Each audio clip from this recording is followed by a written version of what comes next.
Hello friends, welcome to my channel. ఈ channel like and subscribe చేసుకోండి. చాలామంది చూస్తున్నారు కానీ సబ్స్క్రైబ్ అయితే చేసుకోవట్లేదు. ప్లీజ్ సబ్స్క్రైబ్ అయితే చేసుకోండి. మనం ఇప్పటివరకు బిగ్ బాస్ గురించి మాట్లాడుకున్నాం కదా. ఇప్పుడు అదే కోవకు చెందిన ఇంకొక ప్రోగ్రామ్ ఒకటి స్టార్ట్ అవబోతుంది. దాని పేరు వచ్చి మ్యాడ్ ఫర్ ఈచ్ అదర్. అంటే అందరూ మేడ్ ఫర్ అంటారు కదా, మ్యాడ్ ఫర్ ఈచ్ అదర్ అంటున్నారు ఏంటని మీకు డౌట్ రావచ్చు. ఇది అందరూ అంత ఇది హిందీలో ఇది అంతకుముందు స్పిట్స్ విల్లా అని సన్నీ లియోన్ గారు చేశారు షో. దానికి కాపీగా వస్తుంది అన్నట్టు చెప్తున్నారు. కాల్ వస్తే నేను అనేది ఏంటంటే ఇది స్పిట్స్ విల్లా ప్లస్ రౌడీస్ అనే షోకి ఇప్పుడు మనకి జియో హాట్స్టార్లో 50 అనే షో ఉంది కదా. ఆ షో ఈ రెండు కలిపి ఆ కాన్సెప్ట్ ఈ కాన్సెప్ట్ కొంచెం చేంజెస్ చేసి చేస్తున్నారు. అయితే ఇది ఎలా అంటే ఒక హైదరాబాద్లోనే ఒక విల్లా అయితే తీసుకున్నారు. అది విల్లాలో వీళ్ళు ఒక 10 కపుల్స్ ఉంటారు. ఆ 10 కపుల్స్ ఒక 70 days పాటు ఈ షో జరుగుతుంది. ఆ కపుల్స్ ఎవరనేది చెప్తాను. ఈ 70 days పాటు డైలీ ఉంటుంది అనమాట. మనకి ఎపిసోడ్ల వైజు డైలీ చూపెడతారు. కానీ బిగ్ బాస్ అంత రియాలిటీ షో అయితే కాదు ఇది. అంటే రియాలిటీ అంటే మనకి బిగ్ బాస్ వచ్చేసరికి మనకి వన్ డేనే షూట్ గ్యాప్ ఉంటుంది కదా. ఇప్పుడు ఇవాళ జరిగింది మనకి బిగ్ బాస్లో అయితే రేపు వేస్తారు. కానీ ఇది అలా కదా, ఆల్రెడీ షూట్ కూడా మొదలైపోయింది. మనకి ఎపిసోడ్ల వైజ్ కట్ చేస్తారు కదా. ఇలా షోలు ఉన్నాయి కదండి. మరి దీని గురించే మీరు ఎంత ప్రత్యేకంగా రివ్యూ చేసుకునేది ఏముంటుంది అని మీరు అడుగుతున్నారు. అయితే ఇది ఏంటంటే ఇప్పుడు కొన్ని షోస్ ఉన్నాయి కానీ అవి వీక్లీ వన్స్ ఉంటుంది. వీక్లీ వన్సే ఉంటుంది ఎపిసోడ్ల వైజ్. ఇప్పుడు ఢీ షో కానీ ఇవన్నీ వీక్లీ ఒక 1 or 2 days అలా ఉంటాయి. కానీ ఇది అలా కాదు, రెగ్యులర్గా ప్రస్తుతానికి అయితే మనకు అందిన సమాచారం ప్రకారం జియో హాట్స్టార్లో డైలీ ఉంటుంది అన్నట్టు డైలీ మనకి వేస్తూ ఉంటారు. దీంట్లో కాన్సెప్ట్ అనేది వచ్చేసరికి 10 చెప్పా కదా, 10 కపుల్స్ వస్తారు. వాళ్ళ మధ్యన గేమ్స్ అవి కండక్ట్ చేస్తూ ఉంటారు. ఈ విల్లాలోనే ఉంటారు. బిగ్ బాస్లో ఎలా ఉంటారో ఈ విల్లాలోనే ఉంటారు. కాన్సెప్ట్స్ అయితే కండక్ట్ చేస్తారనమాట. కాన్సెప్ట్స్ గేమ్స్ ఇవి కండక్ట్ చేసినప్పుడు వాళ్ళలో ఏ కప్పులు అయితే అంటే కొన్ని గేమ్స్ ఎలా ఉంటాయంటే కపుల్ మధ్యన కూడా వాళ్ళకి అంటే వాళ్ళ బాండింగ్ స్ట్రాంగ్గా ఏంటి అంటే స్ట్రాంగ్గా అంటే మామూలుగా ఇది కావాల్సి వస్తే వాళ్ళ బాండింగ్ ఎంతవరకు స్ట్రాంగ్గా ఉంటుంది, ఎలాంటి పరిస్థితుల్లో కూడా వాళ్ళు ఎలాగా అంటే గేమ్స్లో కానీ వీటిల్లో ఇప్పుడు బిగ్ బాస్ మనం చూస్తూ ఉంటాం కదా, కొన్ని సిచ్యువేషన్స్ ఎలా హ్యాండిల్ చేస్తారో అలా సిచ్యువేషన్స్తో కూడిన గేమ్స్ కానీ కొన్ని దాని ప్రకారం మనకి ఎలాగా వీళ్ళు సర్వైవ్ అవుతారు అన్న టైపు ఉంటుంది అనమాట కాన్సెప్ట్. ఇది వచ్చేసరికి గేమ్స్లో గెలిచిన వాళ్ళని సేఫ్ జోన్లో ఉంచుతారు. అంటే ఇప్పుడు 10 కపుల్స్లో ఒక 5 కపుల్స్ ఒక 10 కపుల్స్ ఉన్నారు. 10 కపుల్స్లో 5 కపుల్స్ ఇటు 5 కపుల్స్ ఇటు టీమ్గా డివైడ్ చేసి గేమ్స్ పెట్టారనుకోండి. గేమ్స్ పెట్టినప్పుడు ఈ 5 కపుల్స్లో ఎవరు గెలుస్తారు అటు ఇటు పార్టిసిపేట్ చేస్తారు కదా. అలాగా ఒక 5 కపుల్స్ సేఫ్ జోన్లో ఉంటే ఒక 5 కపుల్స్ డేంజర్ జోన్లో ఉంటారు. ఆ డేంజర్ జోన్లో ఉన్న వాళ్ళు మరి మనకి ఓటింగ్ ఉంటుందా వాళ్ళని ఎలిమినేట్ చేయడానికంటే మనకైతే ఓటింగ్ అయితే ఎవరు బిగ్ బాస్లో ఇచ్చినట్టు.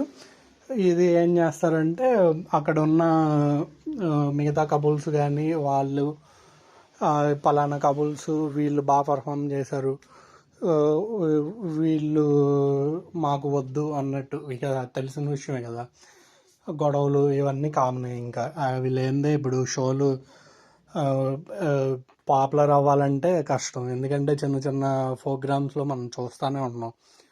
ఆట కానీ ఢీ కానీ ఇవన్నిటిలో కొంచెం గొడవలు అవి పెడితేనే అందరూ చూస్తున్నారు కాబట్టి దాని ప్రకారం.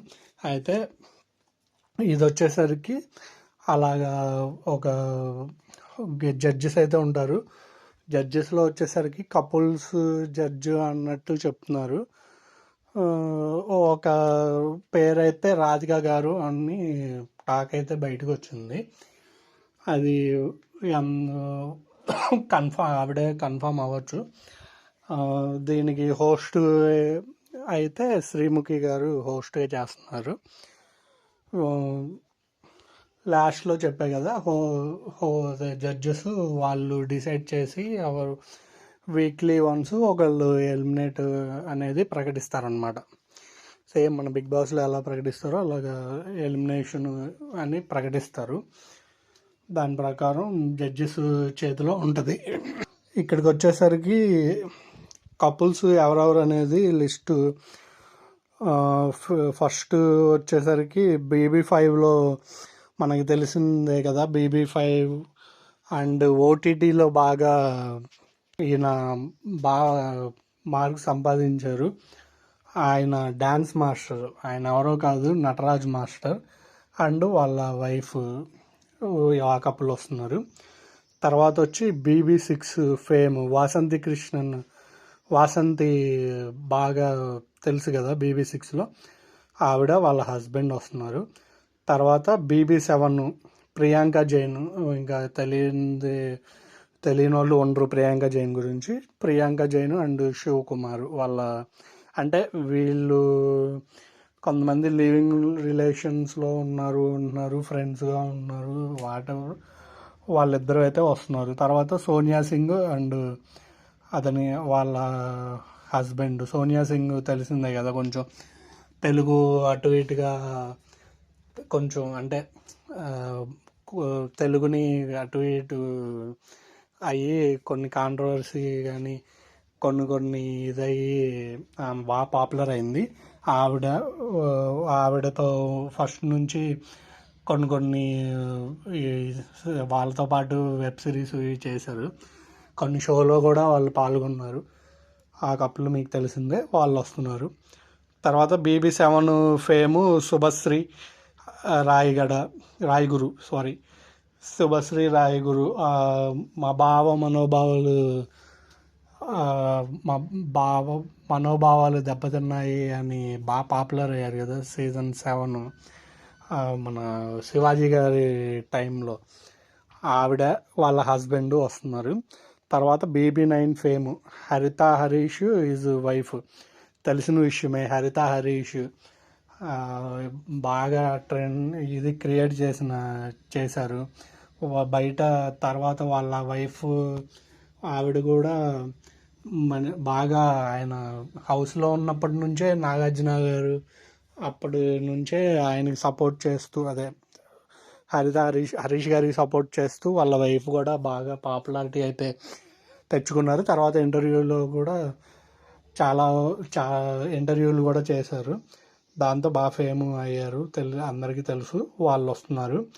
తర్వాత అంజలి పవన్ అండ్ వాళ్ళ హస్బెండ్. అంజలి పవన్ ఈవిడ ప్రతి షోలో పాల్గొంటూ ఉంటారు. సీజన్ 5, 6 నుంచే ఈవిడ పేరు వినపడతానే ఉంది. 6 or 7కి అసలు వస్తుందని కన్ఫామ్ చేశారు. కావాల్సి వస్తే అప్పుడు హోటల్ రూమ్స్ వాటిలో కూడా ఉన్నారు. అంబటి అర్జున్ మనకు గుర్తున్నారు కదా. వాళ్ళతో పాటు ఉన్న తర్వాత కూడా కొన్ని కారణాల వల్ల ఆవిడ వెళ్ళి బ్యాక్ అవ్వాల్సి వచ్చింది. సీజన్ 8 పేరు వచ్చింది. సీజన్ 9 ఈ బిగ్ బాస్ అనౌన్స్మెంట్ లిస్ట్ వచ్చినప్పుడల్లా ఈవిడ పేరు వినపడతానే ఉంటుంది. కానీ ఇక్కడ మటుకు కన్ఫర్మ్ అయినట్టు మనకి తెలుస్తుంది, ఆవిడ వస్తున్నారు ఈ షోకి మటుకు. తర్వాత నాని జోషి అండ్ రమ్యశ్రీ వీళ్ళు యూట్యూబ్లో, అంటే ఇప్పుడు ఈ బిగ్ బాస్ వీటికి సంబంధించి కొన్ని ఎలా ఉన్నాయంటే వెళ్ళే వాళ్ళ పేర్లు, బిగ్ బాస్కి వెళ్తారన్న పేర్లు అలాంటి కంటెస్టెంట్ని కూడా ముందు కొన్ని షోలకి ఇలాగా పరిచయం చేసి పాపులారిటీ అంటే బాగా పాపులర్, వీళ్ళు మామూలుగా పాపులరే కావాల్సి కొంచెం ఇంకా ఇప్పుడు వీళ్ళు గురించి కొంతమందికే తెలుస్తుంది కదా, ఇలాగ షోలకి తీసుకొని ఇలా అలవాటు చేసి BB10కి తీసుకుంటారు అని టాక్ అయితే ఉంది. ఇలా కొంతమందిని సెలెక్ట్ చేస్తున్నారు. దానిలో భాగంగా ఈ పేరు నాని జోషి అండ్ రమ్యశ్రీ వీళ్ళిద్దరు కూడా ఈ షోకి సెలెక్ట్ అయ్యారు. తర్వాత మహేష్ అండ్ శాండ్రా వీళ్ళు తెలిసిందే మీకు, గుర్తుంటే BB6లో మహేష్ భాటియా ఏదో పూర్తి పేరు ఉంది, అతను కీర్తి భట్ ఆవిడ గురించి అదే బెంగళూరు నుంచి వచ్చింది అని అప్పుడు బాగా ఇదైంది. ఆవిడ కోసం సపోర్ట్ చేయడానికి ఈయన వచ్చారు. అప్పటి నుంచి తర్వాత కూడా సీజన్లో ఈయన కూడా వస్తారని BB7 కానీ BB8 వీటిల్లో కూడా ఈయన పేరు లిస్ట్లో వినపడింది, కానీ రాలేదు. ఈయన మామూలు ఈ టీవీ ప్రోగ్రామ్స్కి కానీ వీటికి వస్తూ ఉంటారు. రీసెంట్గా మ్యారేజ్ కూడా అయింది కాబట్టి వాళ్ళిద్దరూ వస్తున్నారు. వాళ్ళ మిస్సెస్ శాండ్రా గారు అండ్ మహేష్ వీళ్ళు వస్తున్నారు. లాస్ట్ కపుల్ వచ్చేసరికి Jabardasth fame Nookaraju and Asia అది కొంచెం క్లారిటీ ఉండదు, కొంచెం తప్పైతే కొంచెం క్షమించండి నన్ను. అయితే వీళ్ళు నూకరాజు తెలిసిన విషయమే, బాగా కామెడీ అది బాగా చేస్తూ ఉంటారు. ఈయన నూకరాజు బాగా ఫేమ్ ఇతనికి.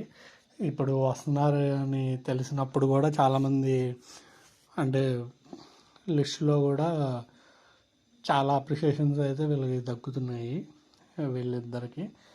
మరి షోలో ఎలా ఉంటారు ఏంటనేది చూడాలి. ఈ 10 కపుల్స్ అయితే వస్తున్నారు. ఈ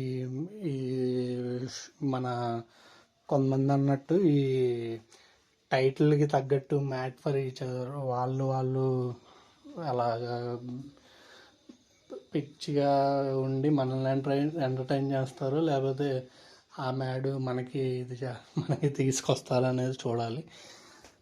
మన ఛానల్ లైక్ చేసి సబ్స్క్రైబ్ అయితే చేయండి. చూస్తున్నారు కానీ సబ్స్క్రైబ్ అయితే చేసుకోవట్లేదు. ఇలాగే మీకు మరి ఇంకా షోలు కానీ మూవీస్ గురించిన రివ్యూస్ కానీ ఏదైనా కొంచెం సోషల్ మీడియాలో ఏదైనా ఇంట్రెస్టింగ్ విషయం ఉంటే దాని గురించి ఏదైనా వీడియో కానీ చేస్తాను. అందుకని సబ్స్క్రైబ్ చేయండి. వేరే ఛానల్ అనుకున్నాం కానీ ఇదే కొంచెం డల్గా ఉంది కదా, ఈ దయ వల్ల సక్సెస్ అయితే ఇంకో ఛానల్ లాంచ్ చేసుకుందాము. అలాగే ఈ ఛానల్ని ఇప్పటి వరకు ఆదరించిన, సబ్స్క్రైబ్ చేసి లైక్ చేసి ఆదరించిన ప్రేక్షకులందరికీ, నా ఫ్యామిలీ మెంబర్స్ అందరికీ థ్యాంక్ యూ. ఈ షో డేటు నేను మళ్ళీ తర్వాత చెప్తాను అప్డేట్ రామ్తోటే. అలాగే ఈ ఛానల్ని లైక్ అండ్ సబ్స్క్రైబ్ చేసి చూస్తున్న వాళ్ళు కూడా ఆదరించమని నా మనవి. Thank you.